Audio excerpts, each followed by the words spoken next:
J'ai enfoncé le couteau dans le ventre de cet homme sans un battement de cils, son sang chaud coulant sur mes mains comme un vin rouge renversé lors d'un dîner mondain. Ma patronne, ivre et hilare, me suppliait de le faire pour sauver notre empire, et j'ai obéi, pensant que c'était le prix de la loyauté. Le lendemain, elle m'a regardé dans les yeux et a juré que rien n'avait eu lieu, me laissant seul avec le cadavre et une dette éternelle envers les ombres de Paris. Paris, cette ville des lumières éternelles, m'a toujours paru comme un piège doré, où les ambitions se tissent dans les salons feutrés et se dénouent dans les ruelles sombres. J'étais Antoine Duval, 42 ans, cadre supérieur dans une maison d'édition prestigieuse nichée au cœur du Marais. Ma vie était un équilibre précaire entre les manuscrits jaunis que je relisais tard dans la nuit et les vers de Bordeaux partagés avec Élise Moreau, ma patronne, une femme de 50 ans au charisme vénéneux, dont les yeux verts semblaient toujours cacher un secret prêt à éclater. Tout a commencé ce soir-là, un vendredi pluvieux de novembre, où la Seine gonflée par les averses automnales reflétait les néons flous des boulevards. Élise m'avait convoqué à une réception privée dans un hôtel particulier du 7e arrondissement, un de ces événements où les intellectuels parisiens se congratulent mutuellement sur leur prix Goncourt imaginaire. J'y suis arrivé en smoking impeccable, ma cravate nouée d'une main tremblante, non pas de nervosité, mais d'un pressentiment que je ne pouvais nommer. Élise était déjà là, au centre de la pièce, riant trop fort, son verre de champagne à moitié vide à la main. Ses cheveux roux cascadaient sur ses épaules, et sa robe rouge s'emmoulait ses formes comme une accusation. « Antoine, mon cher, viens ici » m'a-t-elle lancé, sa voix tranchante comme une lame de guillotine. Je me suis approché, saluant d'un signe de tête les éditeurs rivaux et les auteurs en herbe qui gravitaient autour d'elle. Parmi eux, il y avait Laurent Voss, un critique littéraire notoire, un homme au visage anguleux et aux lèvres minces, connu pour ses articles assassins dans Le Monde. Ce soir-là, il était particulièrement venimeux, ses yeux plissés fixés sur Élise, comme s'il dénudait déjà ses faiblesses dans un futur pamphlet. La soirée s'est enivrée rapidement. Élise, qui boit rarement en public, a enchaîné les coupes, son rire devenant de plus en plus strident, ses gestes de plus en plus amples. À minuit, alors que les invités commençaient à se disperser, elle m'a attrapé le bras et m'a traîné vers une alcôve sombre, près de la bibliothèque au rayonnage chargée de reliures en cuir. « Il faut que je te dise quelque chose, Antoine » a-t-elle murmuré, son haleine chargée d'alcool effleurant mon oreille. Ces mots étaient confus, un mélange de confession et de menaces. Des dettes de jeu accumulées, un mari trompé qui menaçait de divorcer, et surtout, un manuscrit volé. Un roman autobiographique que Laurent Voss prétendait sien, mais qui était en réalité le sien, plagié pour sauver sa maison d'édition de la faillite. J'ai essayé de la calmer, de la ramener à la raison. « Élise, rentrez chez vous. Demain, on réglera ça sobrement. » Mais elle a ri, un rire hystérique qui a résonné dans l'alcôve. Puis, sans prévenir, elle a bondi vers la salle principale, où Voss discutait encore avec un groupe d'invités. D'une voix tonitruante, elle l'a accusé publiquement. « Voleur. Tu as pillé mon âme pour ton misérable torchon. » Les regards se sont tournés vers eux, le silence s'est abattu comme une chape de plomb.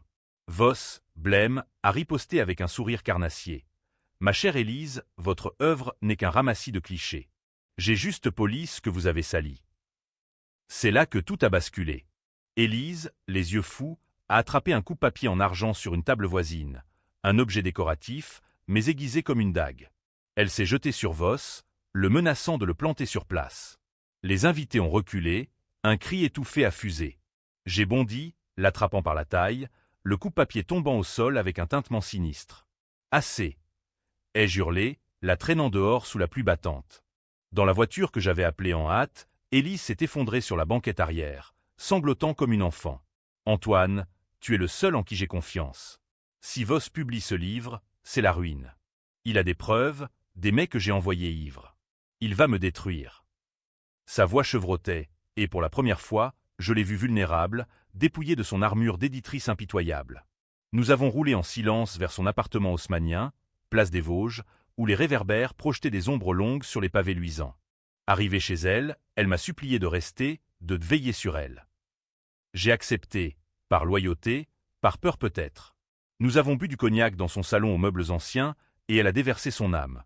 Son enfance misérable dans un village normand, son ascension fulgurante à Paris grâce à des alliances douteuses, et ce manuscrit, fruit de 10 ans de sa vie, volé par Voss lors d'une nuit d'ivresse partagée.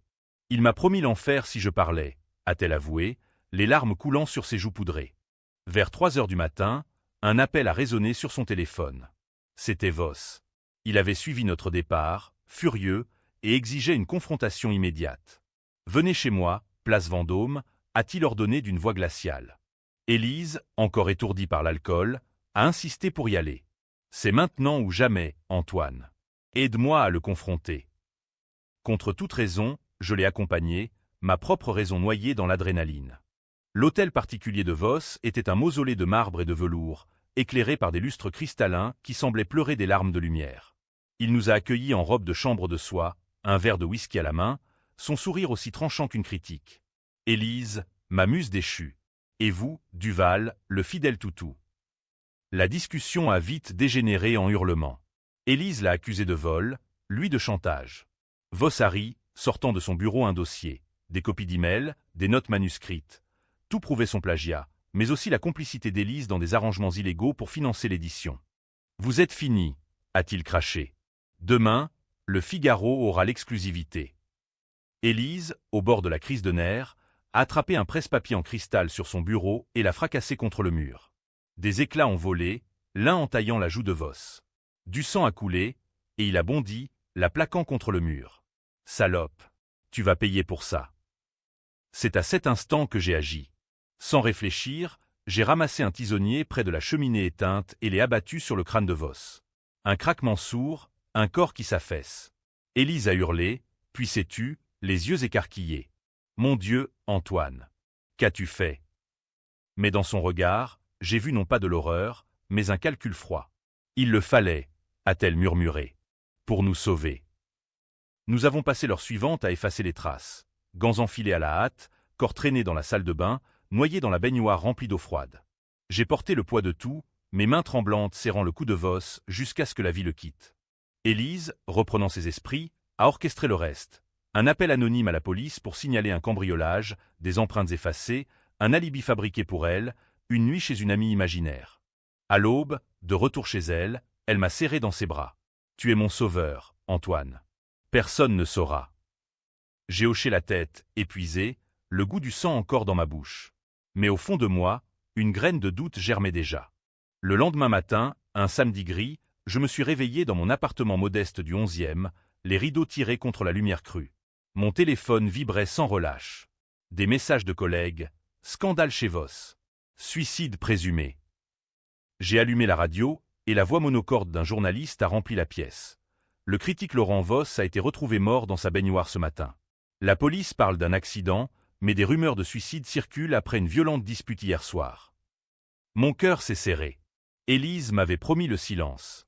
J'ai composé son numéro, et elle a répondu d'une voix sereine, « Antoine, mon cher. Tout va bien.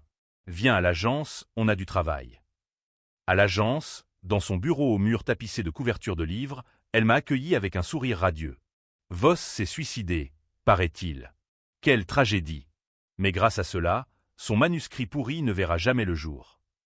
Elle a posé une main sur la mienne, ses ongles vernis de rouge effleurant ma peau. Et toi, tu as été parfait. Mais quelque chose clochait. Ses yeux verts, ne rencontraient pas les miens. Elle a enchaîné sur des banalités. Un nouveau contrat, une avance pour moi. Puis, comme de rien n'était, elle a ajouté. Naturellement, nous n'avons rien oublié de cette nuit, n'est-ce pas? C'était nécessaire.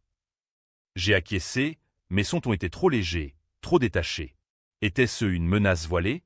Les jours suivants ont été un tourbillon. L'enquête sur Voss a été classée sans suite.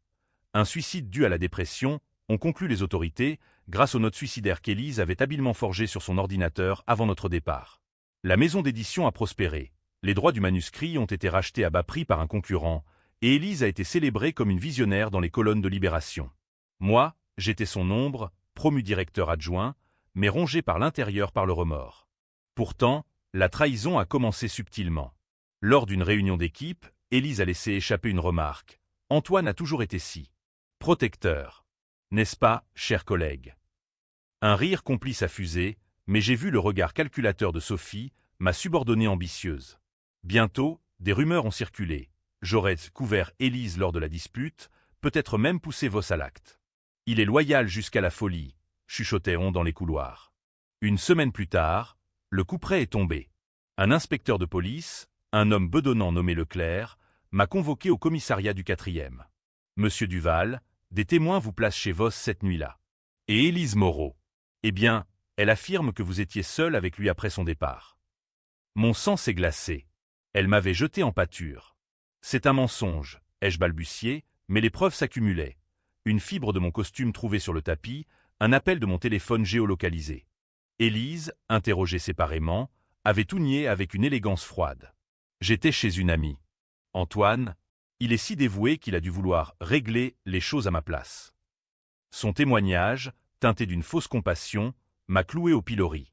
J'ai été placé en garde à vue, les menottes mordant mes poignets, tandis que les flashs des paparazzis illuminaient la nuit parisienne. Dans ma cellule, sous les néons blafards, j'ai compris. La loyauté n'existe pas dans les hautes sphères de Paris. Élise m'avait utilisé comme bouc émissaire, gavant sa propre culpabilité sur mon dos. Le meurtre que j'avais commis pour elle devenait mon fardeau solitaire. Mais au lieu de la résignation, une rage sourde a monté en moi. Une soif de revanche qui, dans l'ombre de la Bastille voisine, prenait des allures de vendetta jacobine.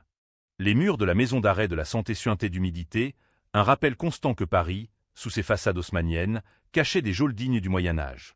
J'y ai passé 3 mois, un purgatoire de routine monotone et de nuits hantées par le craquement du crâne de Voss.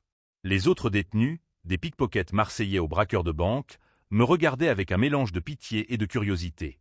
Le tueur d'éditeurs, me surnommait-il, ignorant que j'étais innocent du moins, aux yeux de la loi, car mon crime réel pesait plus lourd que toute accusation. Mon avocat, un jeune loup nommé Julien, fraîchement sorti de Sciences Po, me rendait visite 2 fois par semaine. « Votre patronne est une vipère », me disait-il, feuilletant des dossiers jaunis. Mais elle a des connexions. Son ex-mari est juge à la Cour de cassation et elle finance des campagnes politiques. Les preuves contre vous sont circonstancielles, mais elle les a renforcées avec des faux témoignages. Julien avait exhumé des emails falsifiés, des déclarations de témoins oculaires, payées grassement. Élise n'avait rien oublié, en effet. Elle avait tout orchestré pour que je porte le chapeau, préservant son empire bâti sur des mensonges. Au cours de ces interrogatoires interminables, Leclerc, l'inspecteur, me harcelait de questions. Pourquoi Voss? Était-ce pour un amant jaloux? Pour un avancement? Je restais muet, protégeant encore, par habitude, la femme qui m'avait trahi. Mais intérieurement, je bouillonnais. Je revoyais Élise lors de notre dernière rencontre avant mon arrestation, dans son bureau. « Antoine, pense à ton avenir. Si tu parles, c'est la prison pour nous deux. Mais si tu assumes, je veillerai sur ta famille. » Ma famille, j'en avais une oubliée dans l'ombre de ma carrière. Une sœur, Claire, infirmière à Lyon, et un neveu de 10 ans qui me prenait pour un héros des livres que j'éditais. Les lettres de Claire arrivaient sporadiquement, pleines de reproches voilés. Comment as-tu pu te laisser embobiner par cette femme? Elle ignorait la vérité, bien sûr, mais son intuition féminine flairait le poison. C'est elle qui m'a donné la force de résister. Lors d'une visite conjugale, ironie du sort, nous n'étions même pas mariés. Elle m'a glissé un plan. Julien dit que si on trouve une preuve de sa duplicité, on peut la faire tomber. Cherche dans ses mailles, dans ses secrets. Libéré sous caution grâce à un crowdfund lancé par d'anciens collègues outrés par le scandale, j'ai retrouvé Paris comme un fantôme. La ville bruissait de mon nom. Article dans l'Express me dépeignant comme le majordome meurtrier, caricature dans Charlie Hebdo me montrant un couteau à la main, un livre sous le bras. L'agence d'Élise prospérait, rebaptisée Moreau Éditions, avec un logo rutilant qui masquait le sang sur ses fondations. Je me suis terré dans un studio meublé de Belleville, payé par les économies de Claire. Julien m'a fourni un ordinateur jetable et j'ai commencé ma traque numérique. Élise n'était pas prudente. Son ego la rendait arrogante. Via un ancien compte d'accès à l'agence, non désactivé, par négligence, j'ai infiltré ses emails. Là, l'horreur. Des correspondances avec Voss datant d'avant la nuit fatidique, où elle le suppliait de plagier son manuscrit pour sauver les apparences. Puis, après ma libération, un mail à son ex-mari, « Antoine paie pour nous. Assure-toi que l'enquête traîne. » Mais le clou, un fichier audio, caché dans un dossier privé. C'était l'enregistrement de notre nuit chez Voss, capturé par son téléphone. Ma voix, haletante, il le fallait pour vous sauver. La sienne, fin de panique, non Antoine, arrête. Elle avait tout prévu, même le piège sonore. J'ai écouté, encore et encore, la rage se muant en un plan froid, machiavélique.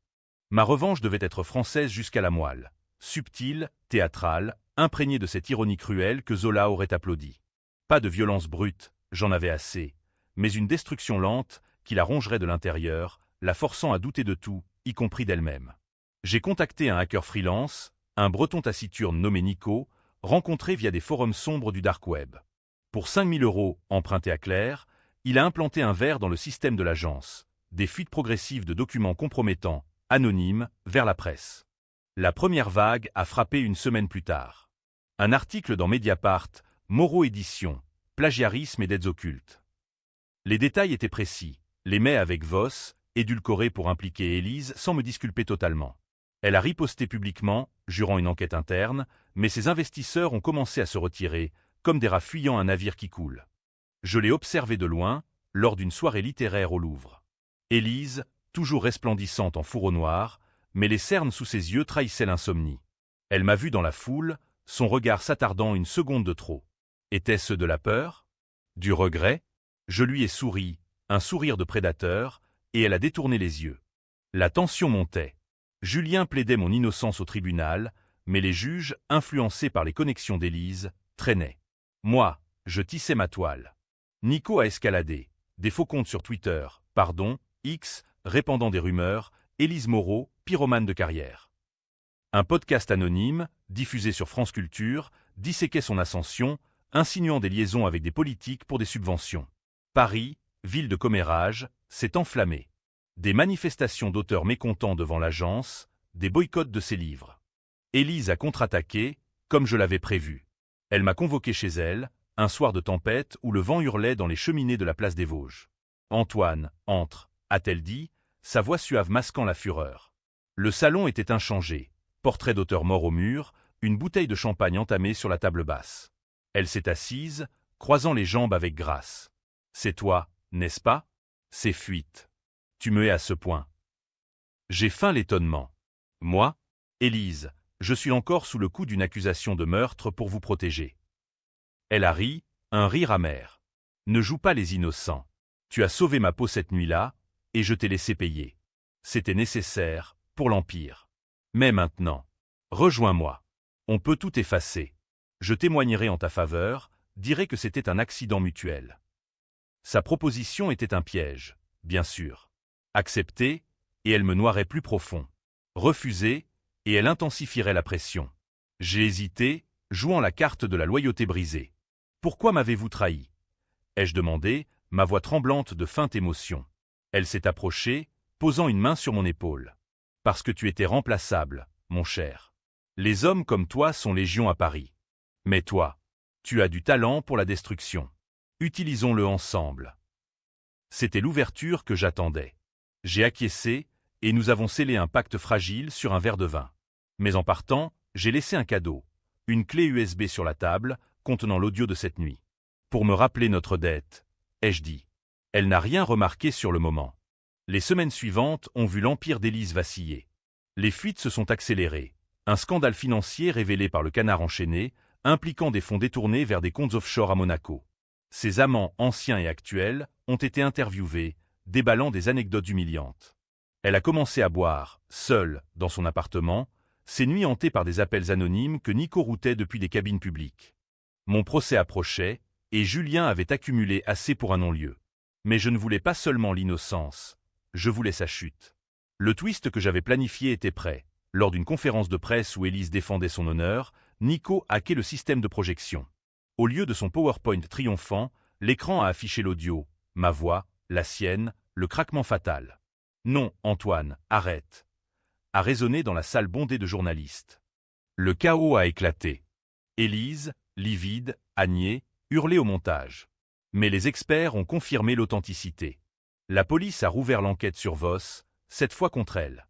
Paris s'est divisé. Certains la voyaient comme une victime d'un complot machiste, moi, le traître, d'autres comme une manipulatrice impitoyable. Les féministes défilaient pour elle, les intellectuels la lapidaient.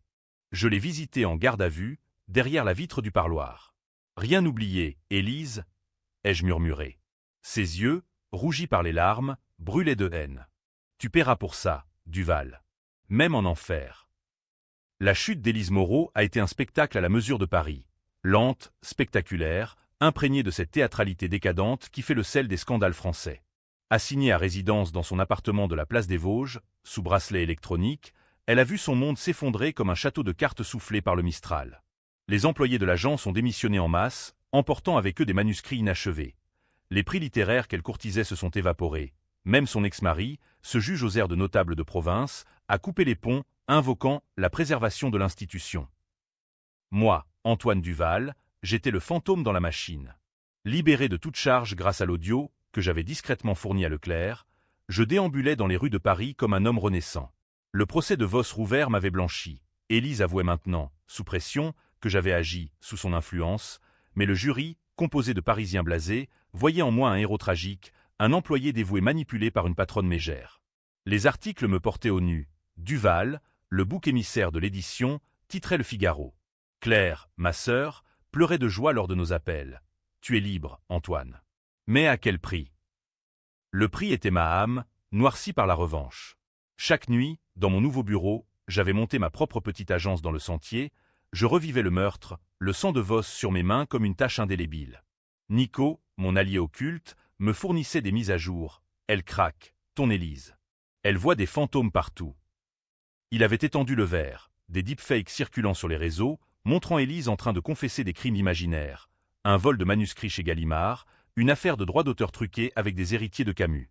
Rien de mortel, mais assez pour la faire douter de sa santé mentale. Un soir d'hiver, alors que la neige rare saupoudrait les toits de Montmartre, elle m'a contacté. Un message laconique sur un burner phone. « Viens. On doit parler. Seul. » Curieux de voir jusqu'où irait sa duplicité, j'ai accepté. Son appartement, autrefois un sanctuaire de luxe, puait le renfermer. Bouteilles vides jonchaient le sol, les rideaux tirés contre le monde. Élise m'a accueilli en peignoir froissé, les cheveux en bataille, un verre de pastis à la main. « Assieds-toi, Antoine », a-t-elle croassé, sa voix éraillée par le tabac et les nuits blanches. Elle s'est effondrée sur le canapé, les yeux cernés comme des abysses. « Tu as gagné. Tout est perdu. L'agence ferme, les créanciers me harcèlent, et cette enquête sur Vos va m'achever. » Pour la première fois, sa vulnérabilité semblait réelle, non feinte. Pourquoi? Pourquoi m'as-tu détruite ainsi? J'ai haussé les épaules, feignant l'indifférence. Tu m'as fait porter ton crime. J'ai juste rendu la justice, à la française, œil pour œil, plume pour plume. Elle a ri, un rire creux. Justice? C'était de la vengeance, pure et simple. Et maintenant, tu te sens mieux? Avec ce poids sur la conscience. Elle s'est levée, titubante, et a fouillé dans un tiroir, en sortant une enveloppe jaunie. Tiens, c'est pour toi. Le vrai manuscrit, celui que Vos a volé. Il est à toi, maintenant. Considère ça comme ma confession. À l'intérieur, des pages manuscrites, couvertes de son écriture nerveuse. Une histoire d'amour toxique, de trahison familiale, miroir déformant de sa propre vie. J'ai feuilleté les pages, le cœur serré. C'était brillant, cru, imprégné de cette mélancolie française qui fait les chefs d'œuvre. Pourquoi me le donner? Ai-je demandé. Elle a haussé les épaules. Parce que tu es le seul qui l'a mérité. Et parce que je sais que tu le publieras sous ton nom. Ça te rongera, comme moi. Son regard était un défi, une dernière manipulation. En acceptant, je deviendrais comme elle, voleur d'âme. J'ai emporté le manuscrit, mais ne l'ai pas publié. Au lieu de cela, je l'ai confié à un anonyme, un jeune auteur que j'ai mentoré dans ma nouvelle agence. Son livre a connu un succès modeste, mais suffisant pour que le nom d'Élise hante les critiques, écho d'une plume disparue.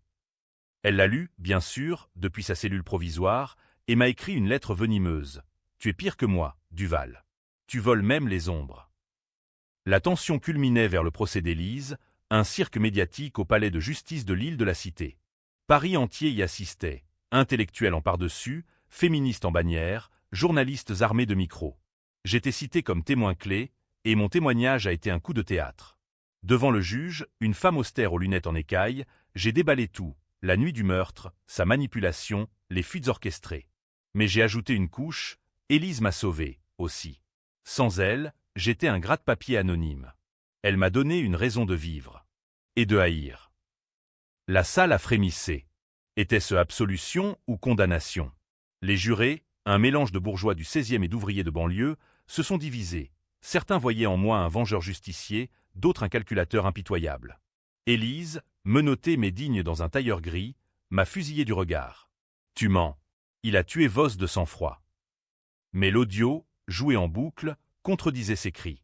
Le verdict est tombé comme un coup près. 20 ans pour homicide involontaire aggravé, plus des dommages pour fraude. Pas la perpétuité, mais assez pour briser son arrogance. Dehors, la foule a applaudi, hué, divisé en camps, libéré Élise pour ses défenseurs, justice pour Vos pour les autres. Moi, j'étais au centre, interviewé par France Inter. c'est la fin d'une ère ou le début d'une autre. Mais la revanche n'apporte pas la paix. Claire m'a supplié d'arrêter. Pars d'ici, Antoine. Lyon t'attend. J'ai refusé, enchaîné à Paris comme Sisyphe à son rocher. L'agence prospérait, mais chaque contrat signé me rappelait le sang. Nico a disparu, payé et parti pour Brest, laissant un dernier message. T'as gagné la bataille, pas la guerre. Un soir, seul dans un bistrot de la Contrescarpe, un verre de Calvados devant moi, j'ai croisé le regard d'une femme. Sophie, mon ancienne subordonnée, maintenant rivale dans l'édition. Antoine, a-t-elle dit, s'asseyant sans invitation. Tu es une légende. Mais attention, les légendes finissent mal à Paris. Était-ce une menace? Une alliance? Son sourire était ambigu, comme tout dans cette ville. La nuit tombée, rentrant à pied sous les réverbères, j'ai senti une présence. Un pas derrière moi, dans l'ombre d'une ruelle. Je me suis retourné. Rien. Mais le doute s'insinuait. Élise avait-elle des alliés? Son ex-mari? Ou pire, avait-elle prévu ce twist depuis le début? Le printemps 2026 a enveloppé Paris d'un voile de cerisier en fleurs. Mais pour moi, la saison n'apportait que des illusions éphémères. Mon agence, Duval Lettres, s'était imposée comme un outsider audacieux, publiant des auteurs marginalisés que les géants comme l'ancienne Moreau snobaient.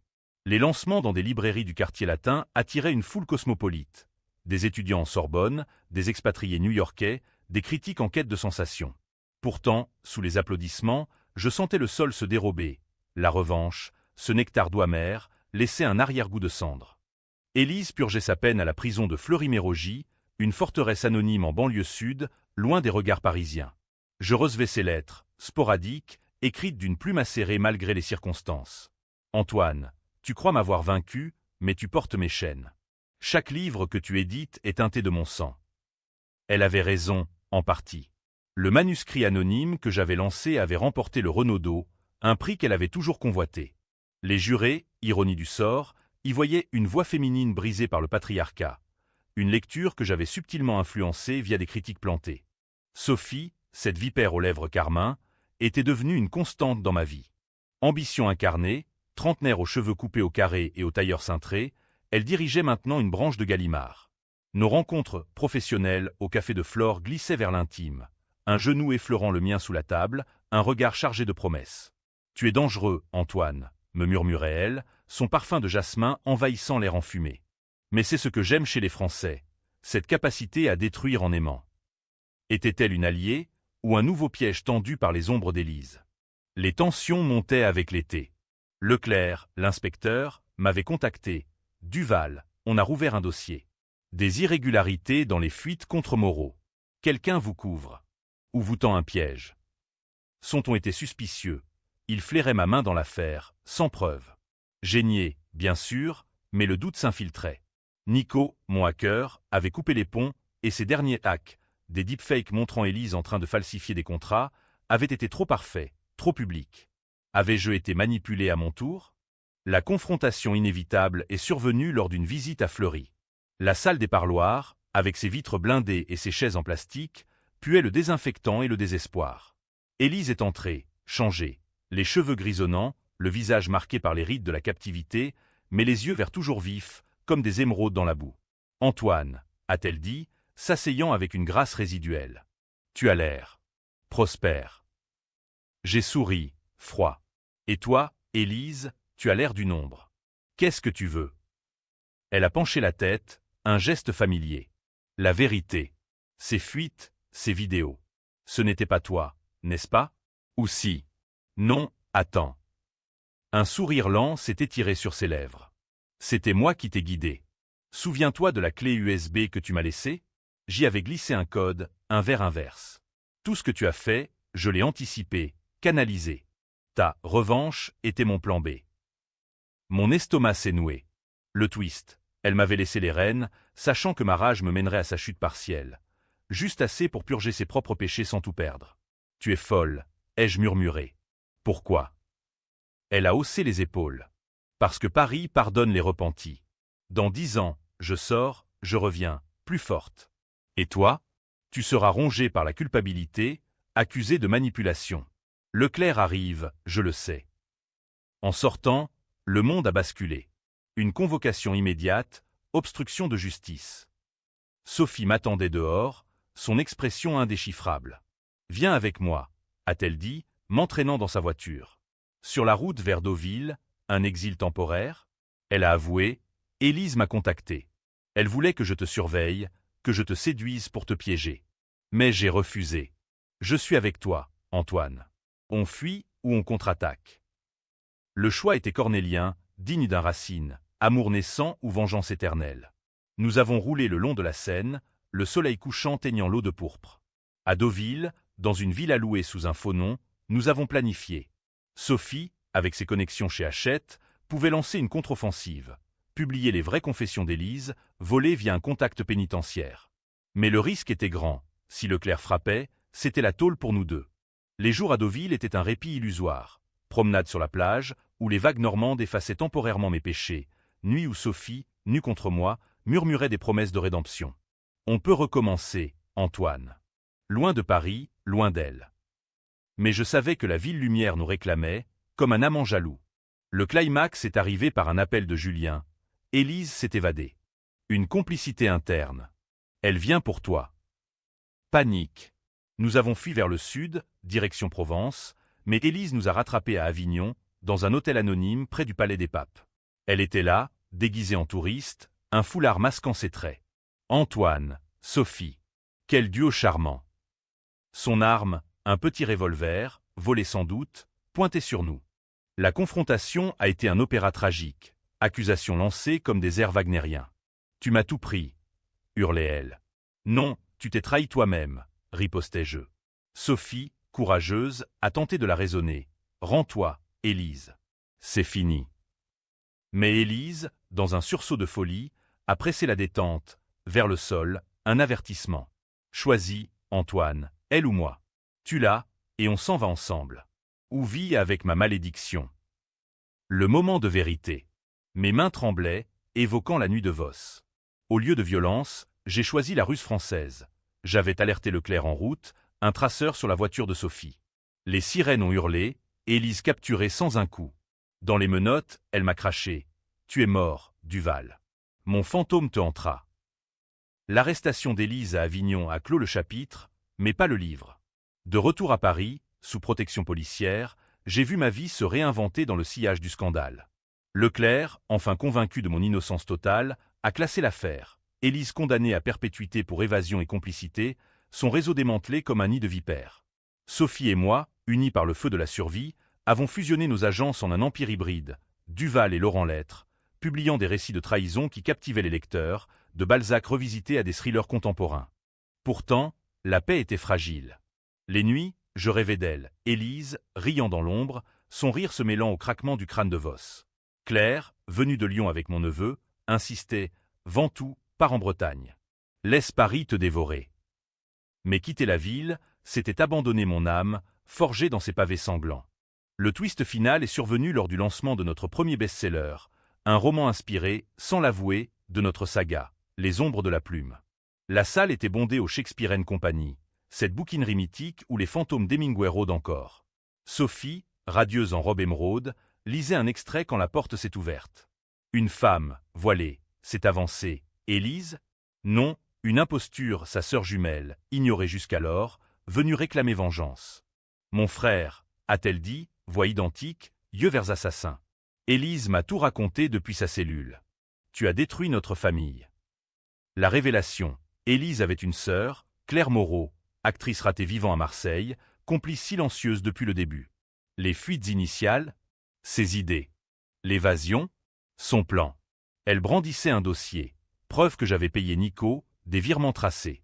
La foule a retenu son souffle, un drame en live. Sophie a pâli, mais j'ai réagi avec calme. Madame Moreau, votre sœur est une menteuse née. Mais asseyez-vous. Parlons. Derrière la scène, j'avais anticipé, un micro caché, Leclerc en civil dans la salle. Son aveu a scellé son sort, arrestation immédiate, le duo infernal brisé. Dehors, sous la pluie fine de Seine, Sophie m'a embrassé. C'est fini. J'ai ri, amer. À Paris, rien ne finit jamais. Nous avons marché vers Notre-Dame, les gargouilles nous toisant comme des juges muets. Le lendemain, Élise s'est pendue en cellule, laissant une note « Antoine, tu as gagné ». Mais le vrai meurtre, c'était le mien. celui de mon humanité. Rien n'oublier. Bi kịch hay happy end? Les critiques se disputent encore. Certains voient en moi un anti-héros shakespearien, d'autres un monstre ordinaire. Moi, je publie, j'aime, je vis avec le poids des ombres. Paris pardonne, mais n'oublie pas. Et dans le silence de minuit, j'entends encore son rire.